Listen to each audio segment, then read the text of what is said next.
Duduk mas. Oke, terima kasih Mas Ica. Sebelumnya saya Sadam Akbar, mahasiswa dari Universitas Bina Sarana Informatika. Saya semester 3. Di sini saya mendapat tugas wawancara untuk Mas Ical mengenai karir tinjunya. Bisa diceritakan sedikit gak sih Mas tentang Mas Ical sendiri, bagaimana Mas Ical memulai perjalanan sebagai seorang petinju? Jadi awal saya memulai karir itu dari umur 8 tahunan lah, sekitar pas saya masih sekolah SD. Di situ saya dan teman-teman saya suka ikut ngelihat orang-orang latihan boxing gitu.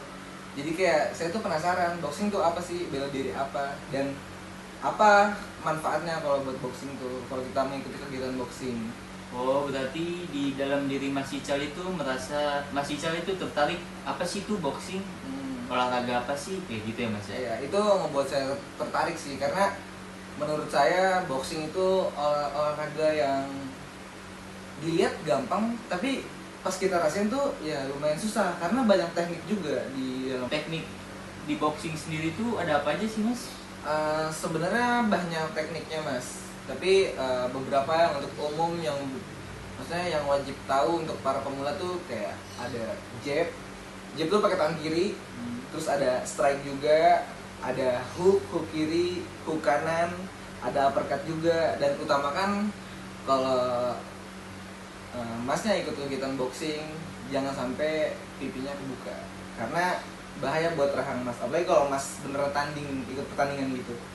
Berarti kalau untuk awal kita nih, misalnya masih pemula atau baru ingin gabung di dunia boxing tuh, berarti kita ada pelatihan khusus ya Mas ya?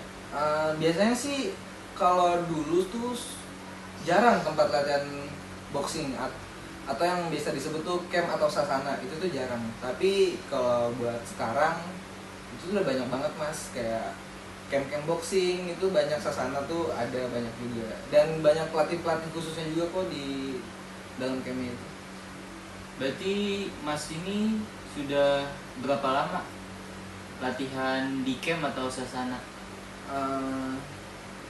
Yang tadi saya ceritakan, saya penasaran dari umur 8 tahun, karena merasa sangat masih kecil banget kan. Akhirnya saya ya udahlah cuma ngeliatin, sampai akhirnya saya mempunyai mental atau nyali buat daftar ikut ke camp itu umur 13 tahun atau 14 tahunan lah, ketika saya SMP. Berarti dari kecil tuh sudah memang ketertarikan mental yang cukup luar biasa Mas ya, untuk apa sih itu boxing? Apa sih kita masih cari sendiri nih, gimana sih tuh dunia boxing tuh gitu ya Mas? Iya, karena dulu saya pas SD suka tawuran mas sama teman-teman saya mas. Iya, jadi kayak hawa-hawa nafsu pengen berantem itu ada banget. Masih gitu. ada ya? Iya, jadi daripada kita tawuran pakai benda, kita tahan kosong aja lah. Lebih Iya, fair ya? lebih fair, lebih laki gitu. Ya. Untuk rutinitas harian Anda tuh gimana sih Mas? Sebagai seorang petinju? Saya sebagai seorang petinju tuh biasanya bangun lebih pagi, itu udah pasti. Bangun jam 4 subuh, udah lupa sholat subuh dulu. Habis sholat subuh kita lari pagi buat manasin badan. Habis lari pagi itu biasanya selesai jam setengah 7-an lah. Terus saya ke lapangan biasanya mas untuk latihan shadow boxing. Berarti untuk rutinitas latihan harian itu penuh full fisik ya Mas ya? Iya mas, banyak full fisiknya. Tapi saya juga udah nyempatin waktu buat nge-gym biar otot saya makin gede. Berarti buat nambah daya tahan otot atau buat mendobrak kekuatan otot itu bisa ditambah dengan gym ya Mas ya? Bisa mas, karena kan kalau nge-gym kan otomatis kita naikin massa otot dong. Power pasti naik juga, berat badan naik juga. Kalau berat badan naik, power pasti naik juga mas. Kan apalagi kan saya harus ikut pertandingan besar gitu kan. Kayak kalau power saya kurang ya saya nggak bisa dong ngimbangin musuh saya gimana. Berarti kalau itu Mas harus jaga pola makan ya? Atau gimana Mas? Kalau diet saya ngelakuin juga sih mas.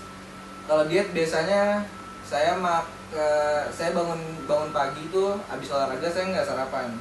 paling sarapan 2 butir telur rebus. Nanti siangnya jam 1 saya makan nasi sekali. Dari siang sampai sore paling saya cuma makan buah-buahan atau nyemil sayuran.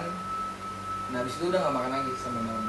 Berarti bener-bener dijaga ya mas ya untuk makanan itu, bener-bener detail jam makannya, jam kapan harus makannya gitu mas ya. Iya, karena kalau dari pola makan kita berantakan aja tuh susah mas buat naikin massa otot. Kayak percuma kita olahraga tapi kita nggak diet tuh kayak percuma aja. Kalau untuk, kan saya banyak nih mas ya, kayak suplemen gitu, itu ngaruh nggak sih mas buat daya tahan otot itu? Kalau menurut saya yang saya rasain sendiri, susu suplemen gitu sama aja sih kayak susu Denko mas. Sama aja ya mas ya? Sama aja sih Di sebenarnya. judulnya susu gitu ya mas ya? Cuma ya emang kalau yang produk suplemen itu kan namanya udah tinggi kan, udah terkenal. Iya, cuma ya paling ada perbedaan sedikit aja. Manfaatnya sama sih kayaknya sama susu Denko kemasan yang di warung itu. Untuk momen dalam pertandingan nih mas, saya ingin nanya, atau latihan yang paling berkesan itu apa sih mas dari Mas Ical sendiri? Saya pernah ikut turnamen di pertandingan yang lumayan besar. PON mas, tahu PON?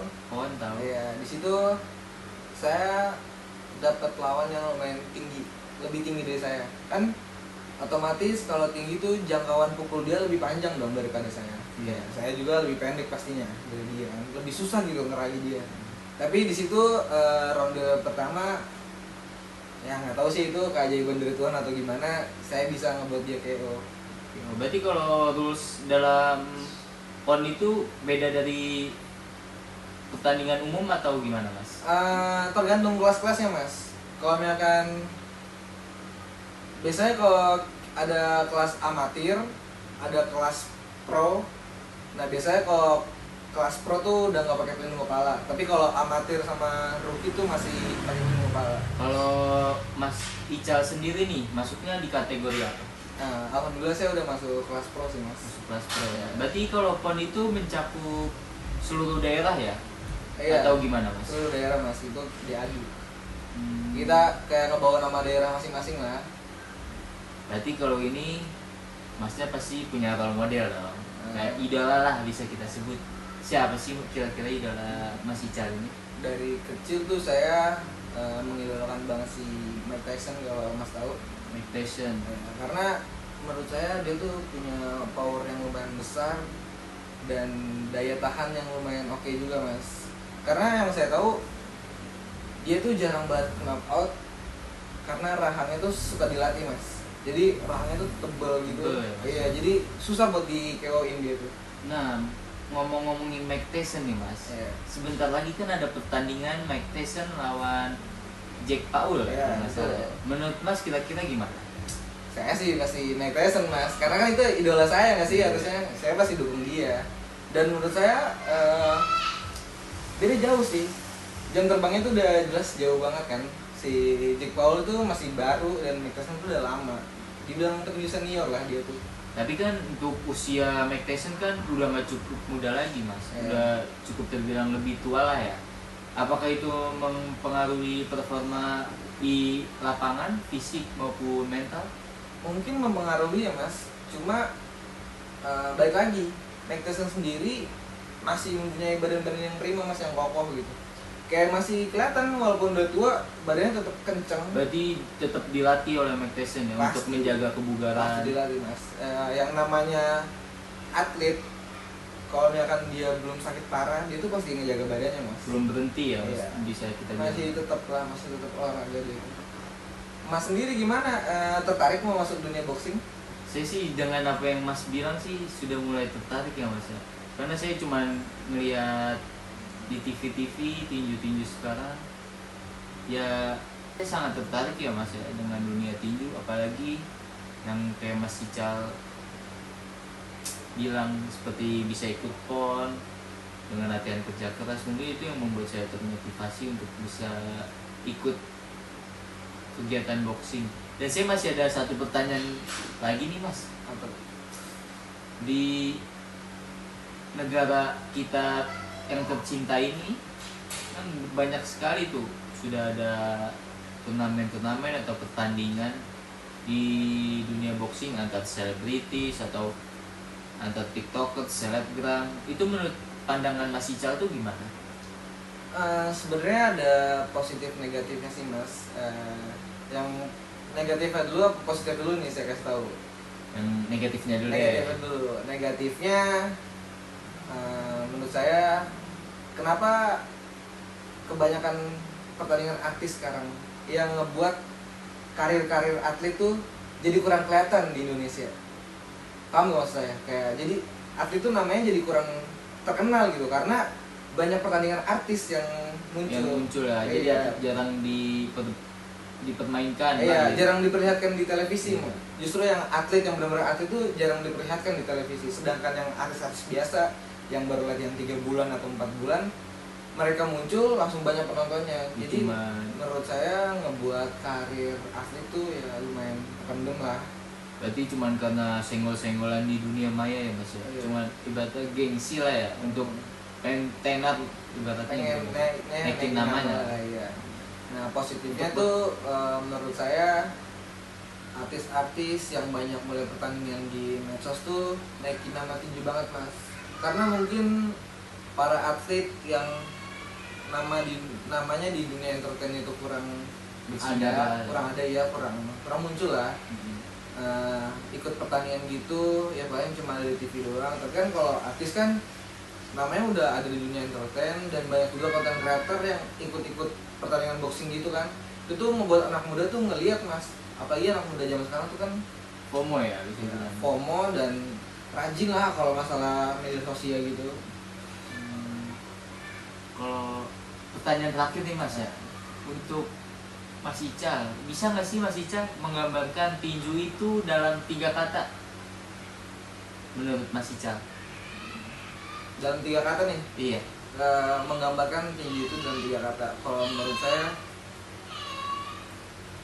3 kata itu pakai gerakan juga nggak apa-apa dong. Boleh. Kayak jab, strike, KO. Gitu mas. Jab, strike, KO. Jadi karena 2 serangan bisa membuat KO lawan. Bisa ngebuat KO lawan. Nah, yang penting power kita gede. Ya, itu saja wawancara untuk kali ini. Terima kasih Mas Ical sebenarnya. Iya, oke. Terima kasih. Mohon maaf mengganggu waktunya latihan.